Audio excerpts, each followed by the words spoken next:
Hey guys, welcome back to the podcast. I'm Amanda. I'm Laura. I'm Kendra.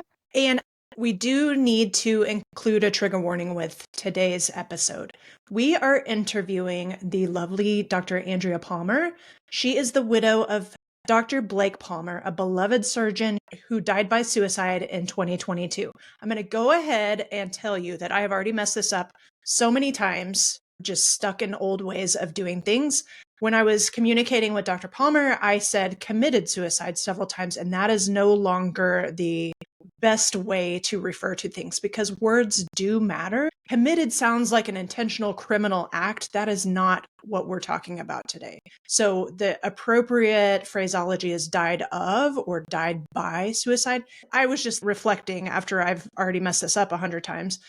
Don't say like that you chose to die of lung cancer even if you smoked. You know what I mean? Like there's risk factors and such, but like we're not so aggressive about the words that we use about that. So that was something that I just wanted to put out there to help others when talking to families and other people, and just the way that we think about it, words do matter. So physician suicide is an incredibly important topic. It's estimated that we lose on average a doc a day to suicide. So it is important that we talk about it in depth today. If suicide, though, is a sensitive subject for you, please either listen carefully, take breaks, or you could forego this episode altogether. But if you're still with us and listening, I would love to introduce Dr. Andrea Palmer. She is an OB-GYN currently practicing in Fort Worth, Texas, after working many years in Oklahoma. And incidentally, it turns out that she has ties to the University of Oklahoma, along with Kendra and I. She was a sorority sister of mine, and it turns out she was at OU at the same time Kendra was and would have lived across the street. She is much, much younger than I am, but she was there at the same time with Kendra. So excited that we were able to make this connection through mutual friends. Thank you so much, Andrea, for coming on the show and tackling this difficult subject with us. Well, thank you all for having me. It's great to connect with you all. And yeah, I'm glad to be here. Yeah, kind of just a small world, but we were reminiscing right before coming on air, just like, hey, did you know who? How did you know?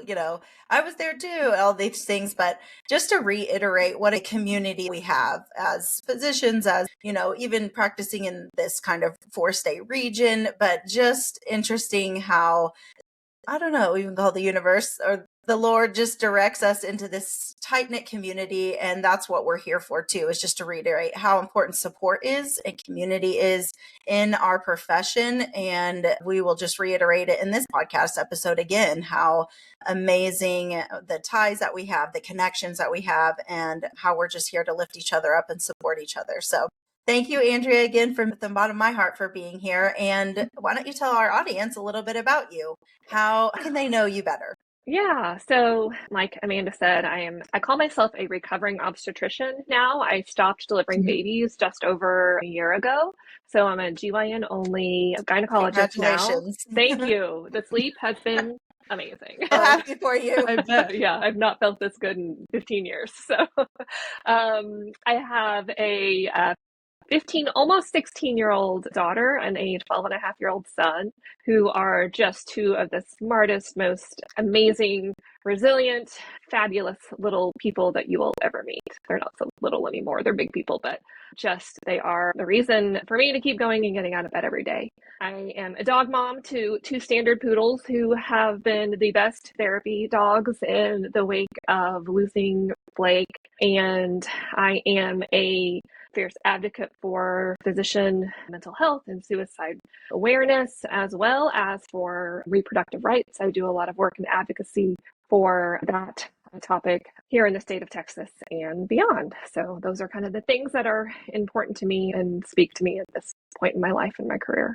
I love that. I love that you said you're a recovering obstetrician. I think all of us are like recovering in our different specialties, but good for you to just make it a priority. And I'm sure the things that you've been through really gave you clarity on what was really important, and just making that a priority. Good for you. Like, congratulations. That's amazing. It became really, really obvious that I was talking with my therapist about it. And, there's a million ways that I could have made call continue to be a feasible thing. We take in-house call. It's a 24-hour shift. I could hire a babysitter. Like there's a million things that I could have done. But at the end of the day, I had more anxiety being at work, and it just started to feel wrong.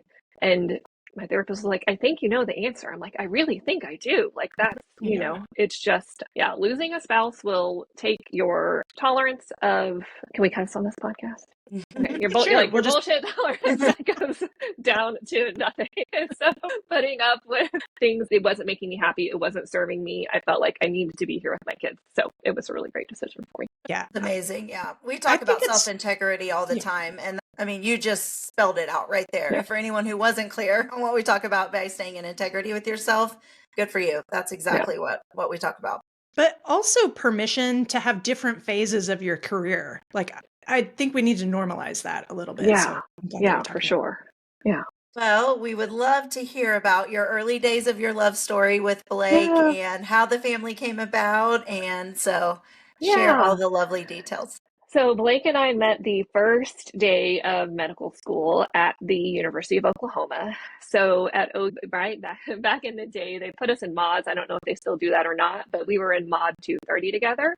We shared an anatomy dissection body. We had how romantic. How romantic. Love over formaldehyde. Same for my husband and I. We shared a body.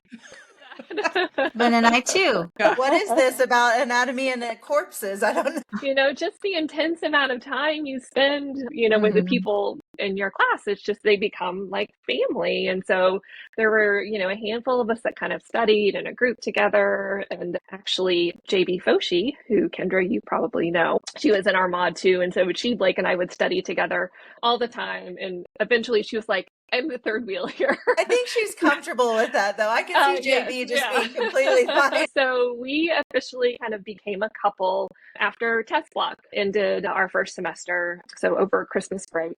And we just, we knew that it would probably have to work out for the long term, if not at least the short term, because we spent so much time together that we really had no choice.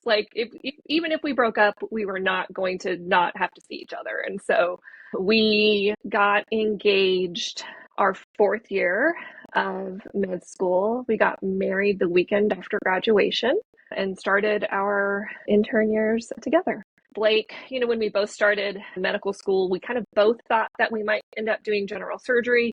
I quickly decided that I felt like the OB-GYN residents were far happier than the general surgery residents. And I kind of got suckered in by OB. And I love taking care of women. And so that was really, it was a natural calling after I really thought about it. And Blake decided that urology was where he wanted to go. And so we settled in and did our residency together.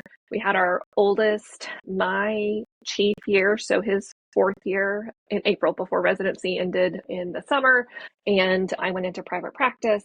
Blake stayed on and did a pediatric fellowship at OU and then was part of faculty at OU. In early days of 2016, he was getting burned out with the academic life, with publishing pressure and, getting passed over for promotion, and the politics of academics was just, that is not a game he enjoyed playing. And so he had an opportunity to come to Fort Worth, where we are now, and work at a private hospital down here that was not academically based. And so he came down here and he had a few niche things that he did. He did pediatric kidney transplants and he did robotic surgery, which is not in the pediatric urology world. Those are pretty kind of micro specialized things. And so he brought those programs here to Fort Worth and was super successful. He eventually became chairman of the department at his hospital. And, he was the guy that people went to when they needed somebody to say yes, which I think, ultimately was part of his downfall. He was a wonderful surgeon, just incredibly gifted hands. He really had the ability to connect with patients. Patients loved him. Parents loved him. Pediatrics was always a natural thing for him because he sometimes had the maturity of a 12-year-old boy, so he could really connect with his patients. And everything not unique, right? So he was just beloved by staff. He was, good and true friends with the nurses and the scrub techs. And, he never felt like he was better than anybody because he was a physician. I think he probably had a fair amount of imposter syndrome that he never was really able to articulate of I don't know that I belong here even. But, he had his struggles. He was retrospectively a wildly undiagnosed ADHD sufferer. If the TikTok revolution of adult ADHD getting diagnosed might have happened a few years sooner, I seriously wonder if that wouldn't have gotten one or both of us. We joked about it all the time. He couldn't sit still. He would have what I now know is hyper focus. And, the more that I've learned about it, the more I realized that he really was suffering from that. That led to hundreds of undone charts, and his inability to dial in and focus meant that number was always growing. That really bothered him, and obviously it bothered his employers too, because if the charts aren't closed, you can't get paid. But he was not one to ask for help, and when he did ask for help, it honestly wasn't met with a very positive response. With things like a scribe, somebody to help him do those things. And so he just got, covered up with responsibility. He got behind to a point that he couldn't see a way out of. The day before he died, he had a fairly serious complication in surgery that I didn't know about until after the fact. Being a two-physician family, we talked about all of our highs and lows at work pretty freely, but he'd been sick. He'd had, not COVID because we did a home test, but he had some kind of viral illness that week. And, when he went to work on the day before he died, he was sick as a dog. He probably had a fever, but he didn't take his temperature. And, he had this complication that I'm sure he beat himself up for not only having the complication, but for making the decision to operate when he shouldn't have, when he knew he, didn't feel his best. And then on the day he died, he told me he was going to stay home from work and rest. And because he was still feeling bad. And I was like, I am so proud of you. I thank you for taking a day off. You need this. You need to rest. You need to recover. And he, after I got the kids to school and went to work, he went and purchased a gun and died by a self-inflicted gunshot wound. Yeah. So, so many layers, so many things. Texas is a state without a waiting period to buy a handgun. The data on suicidality and gun access is so clear that a 72-hour waiting period decreased the suicide rates. I don't remember the number off the top of my head, but I think it's by 40% or 60% or something like that. And, it's suicidal ideation is a passing thought for so many. But when you look at physicians as a whole, Amanda, you said in the opening, we lose a physician a day. In 2023, we lost 400 and something physicians to suicide. Oh, gosh. Physicians are really good at dying by suicide. We have knowledge of anatomy, we have knowledge of toxins, we have, knowledge of physiology that gives us an edge on and an expertise. Physicians are more likely to complete suicide than non-physicians by a very significant margin. So it's just, we really have the perfect storm for risk when we talk about physicians and suicide because of all the expectations, the weight of the things that we do and the jobs that we have. It's a lot. Yeah. That is so, I'm just imagining this man you're describing, and if only that day he could see himself the way you describe him. And it's so interesting how we've seen this over and over again in cases of physician suicide, how the fatigue or the illness or the pressure of a bad outcome or a malpractice case or too many charts just sends them into this rabbit hole of distorted thinking. Right. That is just not rational. And then it's shame and it's, Yeah. And then add to that impulsivity of ADHD, which actually a lot of physicians have ADHD. Yeah. It goes right along with giftedness. You see a lot of those things tied together. So I listened to a podcast about that just yesterday, actually. And, again, retrospectively, I'm giving him all these diagnoses that my children actually have now. Both of my kids are medicated for ADHD. The beautiful thing was that my kids and I all had a therapist before Blake died. We all were plugged in for one reason or another. My youngest actually started therapy originally because he is an incredible perfectionist, and he would beat himself up literally and emotionally when he made a mistake. He's also an incredibly gifted little piano player, and if he would sit down to practice and get one note wrong, it would devolve into a complete and utter meltdown. And so once we got him medicated, not only for anxiety, but also for his ADHD, his internal monologue is so much more kind to himself. He is so much more able to give himself grace and to be like, oh, that was just a mistake. Here I go. I'm going to keep going. And of course, I try to model that, and Blake tried to model that when he was alive, but it's really hard to outrun that voice in your head telling you that you're stupid, that you aren't worthy, that everybody is going to figure out you're a failure and a fake, and you have no business doing the things that you're doing. And I just, the arc of how I felt about his death, at first I was just so mad. I was angry, truly beyond words. He died just a few days before my son's 10th birthday, and I was just pissed. I was so angry. I thought he was so selfish, and how could he do this and leave me here to pick the pieces up? But the more that I've worked through it, the more that I've learned, I just have so much compassion for his mindset, because to be able to leave all that he had, to be able to walk away from these amazing children and from his wonderful wife, how Best. whatever he was feeling had to feel so bad and so oppressive and so heavy that he literally couldn't see another way out.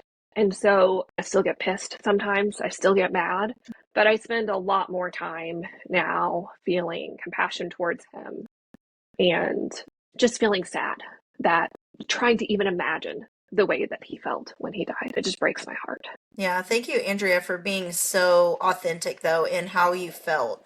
I think a lot of people would be feeling, shame, just being mad. And thank you for just having the granularity to be like, yeah, I was really pissed. I was really pissed at first. Yeah. And now, as I work through this, just to have the compassion for yourself to be authentic. I mean, holding such amazing space for yourself to work through all that, to be like, yeah, I'm still pissed sometimes. And that's okay, because this is the truth. This is who gets left behind and how it's going to get worked out. And so thank you for your courage and bravery, because I know this is going to speak to quite a few of our listeners today, just to almost give them permission, because you're being so honest and authentic. They're going to be like, oh yeah, I was pissed too. And that's okay. Yeah. Mm-hmm. Well, Yeah. Also, for anyone who's listening who has considered suicide or is considering that, just listen to the temporariness of whatever that moment that you're feeling that or you're thinking that. Give yourself a waiting period. Call for help. Take a shower. Go for a walk.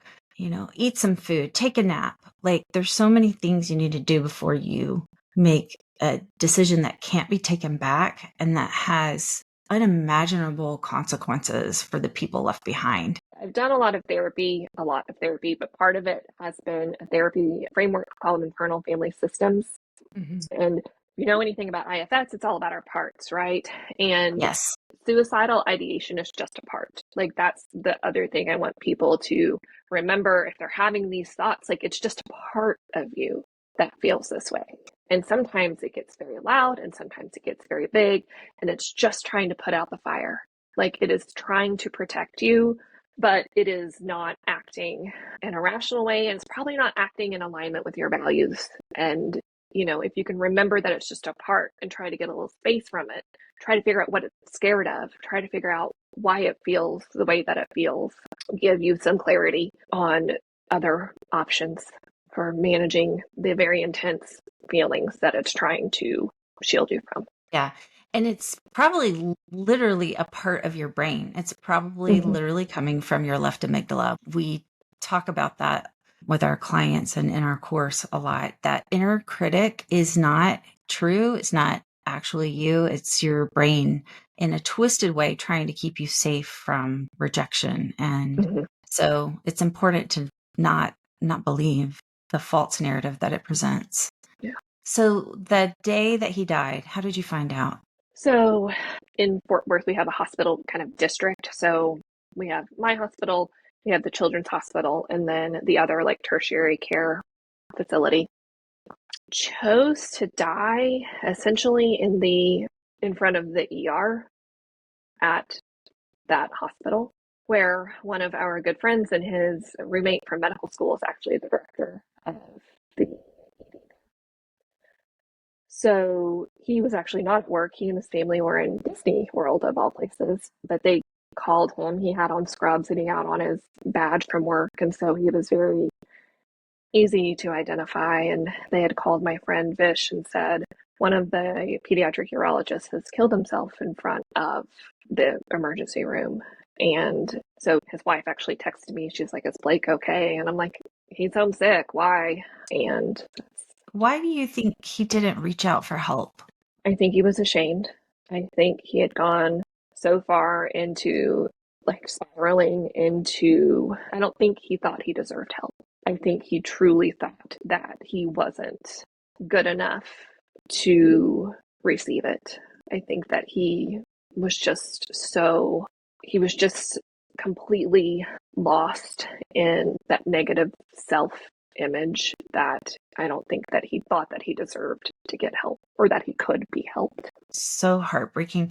You mentioned your kids being medicated for ADHD. My kids also are medicated for ADHD. And this is part of why, is because I did not want them to grow up with a negative self-concept because of the different way that their brain worked. And Yeah. like when I'm hearing what you're saying with him is that he is taking responsibility for a lot of stuff that just wasn't his fault. He's making it mean things about him that are not true. And he's this incredible, incredible human being and physician and gifted healer. Just had a bunch of wrong stories about Yeah. himself. Yeah. And I get mad because I'm like, you're smart. You're a smart guy. Like one of the Right. smartest people I've ever met. Absolutely. Like how you could be so dumb in your concept of who you are and what people think of you and your value and your worth. Like I think he felt like all of his worth was in his work and all of his value was because of what he did. And when he had what he felt like was such a grave mistake, that he lost all of his value and his worth. If he can't be the surgeon who makes miracles happen. And I just try to think tell we're my so kids proud every of that. day that like you're worthy because you exist. Like your existence on this earth Exactly. is all that you need to be worthy of love. Exactly. And you were a lovely human before you ever went to med school. I don't know why we forget that, Yeah. but that shame spiral that Mhm. I've been in one before, it's all consuming. So please, listeners, if you are even starting to go into a shame spiral, or if you're in one, Brene Brown says it cannot exist in the light. Talk, reach out, talk. This happens to lots of us. It's not just you, but it's so important to like develop some skills for what to do when we are in a shame spiral, because we are perfectionistic a lot. Yeah. Yeah. We honor you so much for taking this like unimaginably horrible, terrible event and turning it into something that could help others. From what you have learned from this experience, what are the things that we all need to know about physician suicide? So I think there's a couple. One of the biggest protectors for the suicide risk is connection. And what you guys alluded to in the beginning of the podcast, community and connection are huge, huge protective factors. I have been incredibly lucky in both of my practice settings, both in Oklahoma City and in my work here in Fort Worth. And frankly, this started for me in residency. My residency program coordinator or director on our first day of residency, our intern day, day one, sat us down and said, never go down alone. You are never on an island here. There is always help. There is always someone who will come and who will help you. And your need will be met with compassion and in an educational manner. And I mean, was it always true? No, like it was not sunshine and rainbows 24/7. You said But it at least. right? But Yeah. I knew that there was at least one person that I could call and say, I need help. I don't know what I'm doing. I'm over my head. I am scared. I messed up. Like, I knew that I had permission to be a human being in residency. And Blake was never given that permission explicitly. And then, in an academic job, and then transitioning even to a private or a hospital employed, but not academic job, his colleagues were competition instead of collaboration. I operate with my partners all the time. We, take care of each other, both in the office and out of the office. So-and-so can pick up my kid. I'm going to cover you so you can go do this. Like, we have a friendship as well as a partnership at work. And Blake didn't. He tried to cultivate it, but like it wasn't ever there. He never had somebody who he could connect with and be like, dude, this thing just happened and it was awful. Like, what do I do? And, he had me, but it's not the same as kind of a more objective friend. And so cultivate your community. If you are not in a practice where you have partners that are also friends, like, fix that, whether it's online or whether it's through a podcast, there's so many avenues that we can reach out and connect with people. That connection is a huge protective factor. And so that would be my first recommendation. I think everybody needs a therapist. I love my therapist with my whole heart. I could not have survived. You went through medical training. Yeah, I could not have survived the last 3 years of my life without her. So I think everybody needs a therapist. I think we need to destigmatize mental illness. I think that we need to start talking about our depression and our anxiety. And I think credentialing forms need to stop asking us if we have a mental illness because A, everybody lies, and B, it is only a deterrent for care. So, there's a lot, and it's not just one thing, right? Like, it's not one thing that drives people to make this choice. It is a million little insults. It's death by 1,000 cuts. And so it's going to have to be, a little Band-Aid here and a little Band-Aid there and a little bit of humanity here. And, so it's going to take a revolution. It's going to take communities like this. It's going to take people talking about it for us to be able to turn the tide. Yeah, I love that you said that, not only about the community, but just like a little bit of humanity here and there, because that's something we all can do. It doesn't take a license or any kind of special training to offer space to be human. I mean, that is something that I'm so glad that you said, and, go ahead and say it louder for the people in the back, because like we could repeat that. Humanity is what makes us the amazing physicians that we are, and probably one of the leading characteristics of why we went into medicine. Like, we want to take care of humanity, and the reason we do such a good job is because we're human. We feel, we have, our highs and lows and ups and downs, and I am fully thinking that these aren't major things that you're saying. These aren't things that require a ton of money and a ton of manpower. Like, this is something that all of us could do now that you're aware, because you can't say you're not aware. Now you're aware. So yeah, offering space for humanity and, like you said, talking about it is probably going to move the needle more than anything else. So it's an unfortunate statistic that many of us may eventually know a doctor who dies by suicide. Andrea, what advice would you give for coping to the survivors? Therapy, first and foremost. When you lose somebody by suicide, it thins the herd of people in your circle pretty substantially. But the people who are there, the people who stick, that's what makes life okay. Suicide is such a shame-filled topic that seeking out, again, community and finding people who have been through the same thing.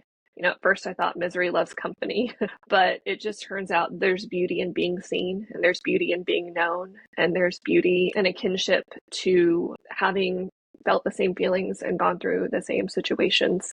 Social media has its drawbacks, but one of the beautiful things about social media are like the groups that are out there for physicians. There's a physician widows group, believe it or not. In that group, I've been able to identify my subset of fellow female physicians whose spouses died by suicide.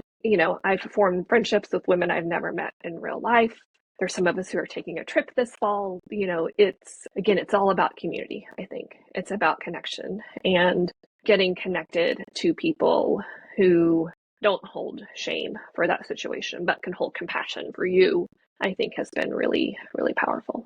It's amazing.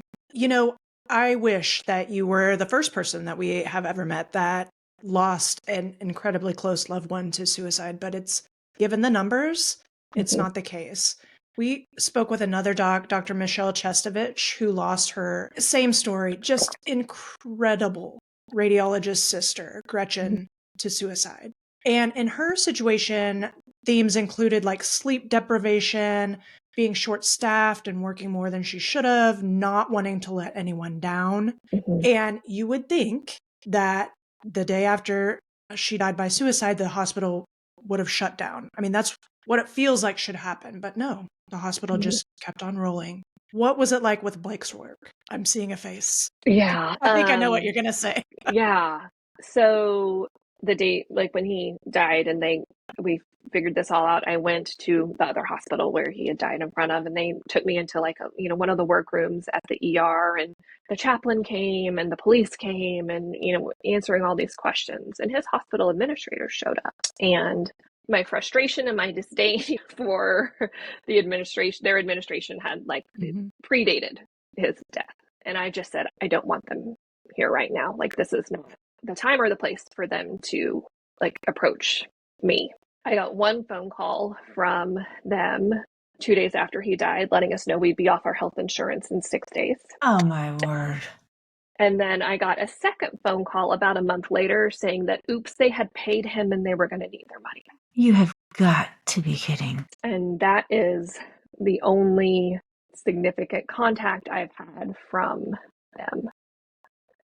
People donated money in his name to the hospital and I tried to direct people to the Lauren Breen Foundation. I tried to direct people to donate to the University of Oklahoma, but people donated to Coke. I often have thought if he would have died in a car accident or had a sudden cardiac event, they would have named a damn hospital wing after him. He was so adored at the institution that, monuments would have been erected in his name. But because this was suicide, and because I think they feel responsible, they just, absolutely no contact, absolutely no recognition. Physicians within their institution have talked about Blake. They have done wellness luncheons. They have tried to not sweep him under the rug and to keep his memory alive. But the administration has not been kind or helpful or any of those things. Just think that highlights too the importance of we're going to have to start help-seeking behaviors ourselves. Like, we are so much more important than our job. We are so much more important than the flawlessness that we are. We're so much bigger than just medicine. And I don't know, I think we're going to have to wake up to that fact in mass. And they care about us. Like, hospital, right? They don't care. They care about their bottom line. They care about the community image. They care about their PR, but they don't really care about us. Not very many of them do, at least. Yeah. And that's just an unfortunate and uncomfortable, stark reality of the business of medicine in the United States. I do love that you shared how your group is never go down alone. I think that needs to be reiterated over and over and over again. There's so many ER docs that are hesitant to call a consult and look stupid. There's so many people who are worried about there's so many of us that are hesitant to reach out for help because we might be judged. We've got to get over that and just start connecting with each other. And you might be the first one in your institution to start modeling that behavior. And it's going to be weird, but it's going to be for the greater good that we have those connections and be allowed to be human. That's what it ultimately comes down to, is I feel like we're not allowed to be human a lot, which leads me into, there's so many of the characteristics that you mentioned about Blake that lots of us have. Performance-based worth, relentless self-criticism, toxic martyrdom, resistance to help-seeking behaviors, even ADHD. A lot of us are walking around undiagnosed. What would you tell somebody listening who has a lot of the same characteristics Blake did? I think getting a diagnosis, if you have an inkling that you may have anxiety, depression, ADHD, like the value in the power of being able to name something and to either use something like a medication or use a coach or use some kind of system to make your life less frustrating and more functional, like it is so worth it. It is entirely worth it. And it's okay if you have to take a day off to go see somebody. Blake would never take a day off. He didn't go to the dentist. He didn't, he went to the dentist like every 5 years. I'm like, you are gross. This is like, you need to go. You never had cavities, so you never went to the dentist. Like, he wouldn't take time off to go see a doctor. He wouldn't take time off to go to therapy. Certainly, like, that was not happening, because he wouldn't even take time off when he was sick. So when ostensibly he thought that he was well, like, taking time off to go see a physician was just like, that's not even something he could comprehend doing. And so we have to know that, like, we are as important as the work that we do, and we can only do the work if we're well.